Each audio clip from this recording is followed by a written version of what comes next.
Well, hello everyone and welcome to Chef Shelley's Kitchen. I know this is a slightly different angle for us than normal taping, but we've got a real treat today, and so I wanted us to be over near the sink. Plus this involves crock pot cooking, and so we don't really need the stove. So I'm actually going to show you today how to make fresh collard greens in a crock pot. You can do this exact same, follow these exact same steps if you want to make kale, or if you even want to make fresh string beans. Same exact process. I do the exact same thing.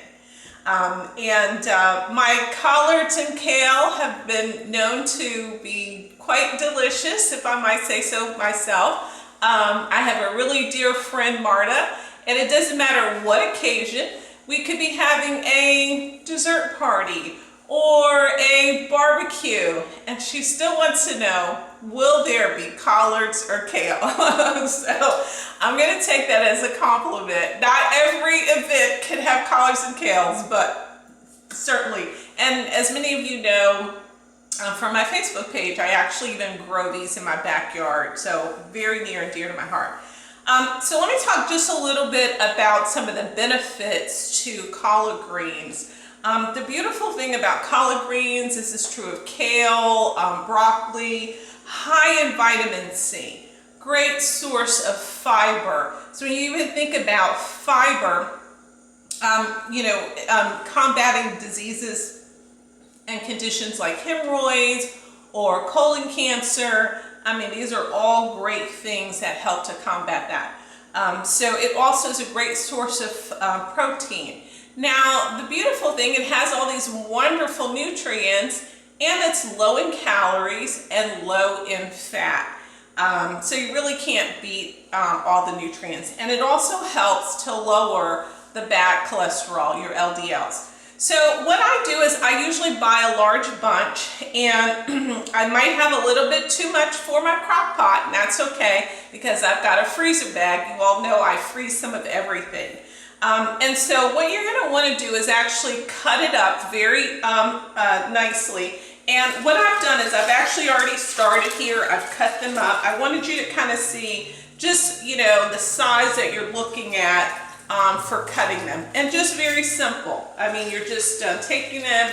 I'll just cut them and then just cut them some more. Just again, grabbing a bunch of them, cutting them as you go. Okay. So again, I've kind of done these already, and for the sake of time. So what we're going to do, I have the crock pot going, and in my crock pot, I'm actually putting at the base a smoked turkey neck. So I'm going to go on and put that in my water.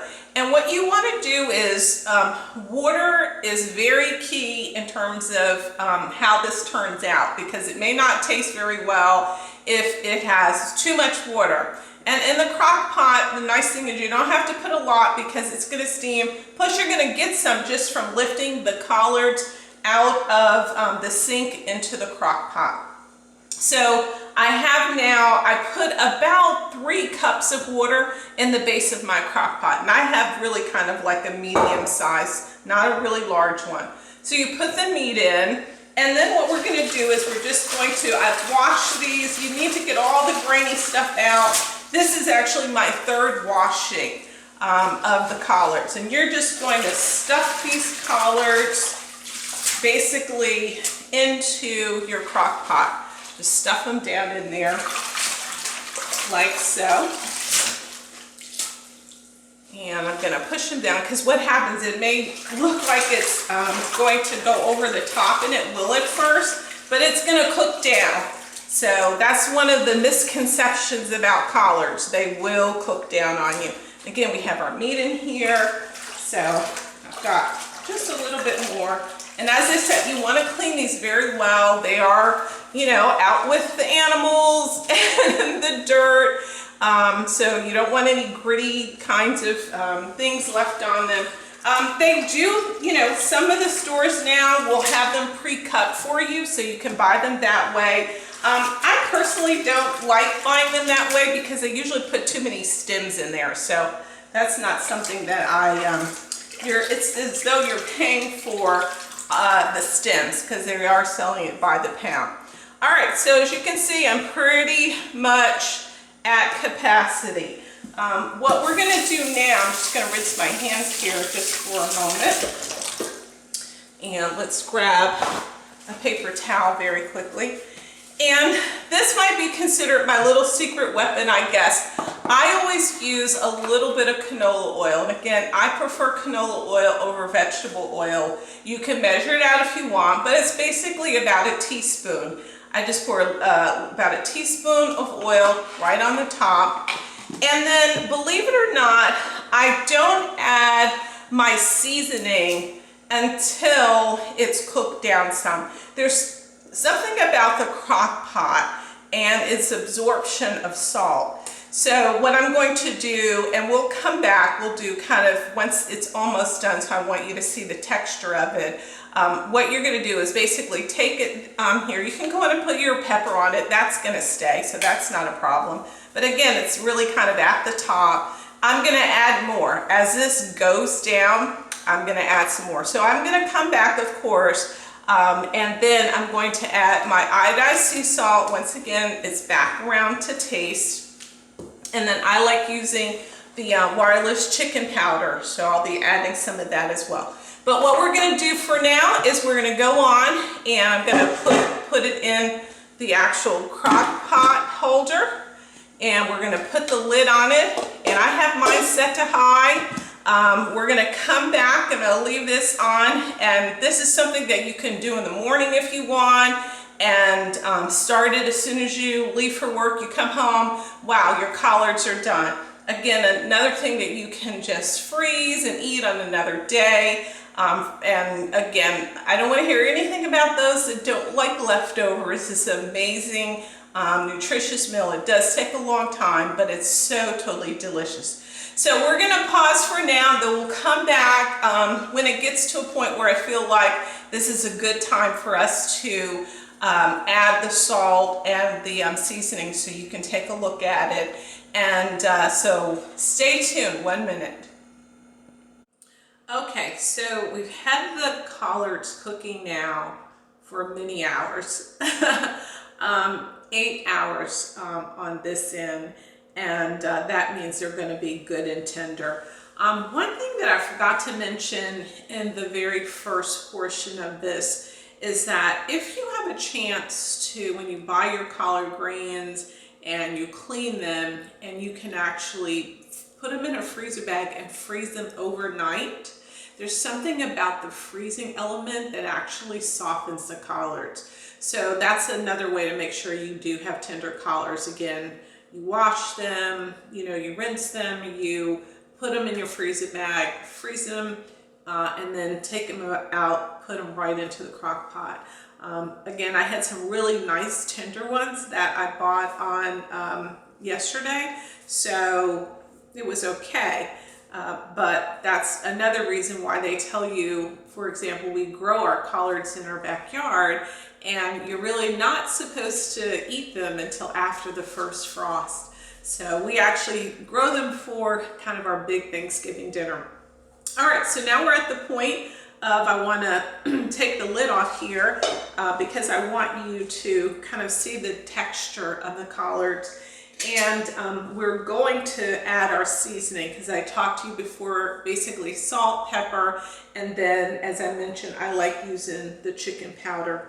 So just to give you an idea of the texture, if you remember, it was actually overflowing at first, and it actually has boiled down nicely. So I'm going to do two things. First of all, kind of let you see how it has boiled down some. So it takes up now about 3/4 of the crock pot. And then also, just to give you an idea in terms of the tenderness of the collard greens, this is how you can tell the collard greens are ready. And then of course, you can always taste them. Very tender. Awesome, awesome. All right, I'm gonna put these back in because I want to season them. And this is where you're going to have to season them to your liking. So just remember that. I don't start with a lot of salt. So, and as I mentioned, when you're doing in the crock pot, I like to save the seasoning for last, because there's something about the crock pot where it actually breaks, it absorbs the salt for some reason. I'm not sure kind of how or why. I'll have to look into that. I'll get back with you on that. And then you're going to add some of this. Again, I don't put too much of this because I do have a smoked turkey neck. And I just had a conversation actually today with my fellow church member Janice, and we were talking about healthy foods. The beautiful thing about using smoked turkey is it's certainly better for you than using pork. I know I grew up on ham hocks, to be honest with you, but have since gotten away. Some people even cook it with fat bat. So you're probably wondering, fat bat, what's that? So what I want to do is actually, you can get an idea of whether or not your collards are ready, because one of the things that you're going to find is that your meat is pretty much such that you can tear it apart. So what I tend to do is just kind of take the meat off and leave the bones in, and then I put the meat back in. So it's a nice little, some people might even just want to eat just this meat. So you can do it. All kinds of things you can do. So I'm going to put this back in, and we're really ready to go. It's ready for eating. And as because it's such a low calorie, you can do it with, you know, really kind of any kind of meat as your dish. So we're going to just stir this up just a little bit more. And this is looking delicious. So another little serving so you could see how it looks as a final, as they would say. Just put a little bit in the bowl. And this, my friends, is called good eating. And there you go, fresh collard greens, cooked in a crock pot. You can do the same exact thing for kale, for string beans, exact same process, okay? So thanks for tuning in. Hope you enjoy your week until we see you again. Bye-bye.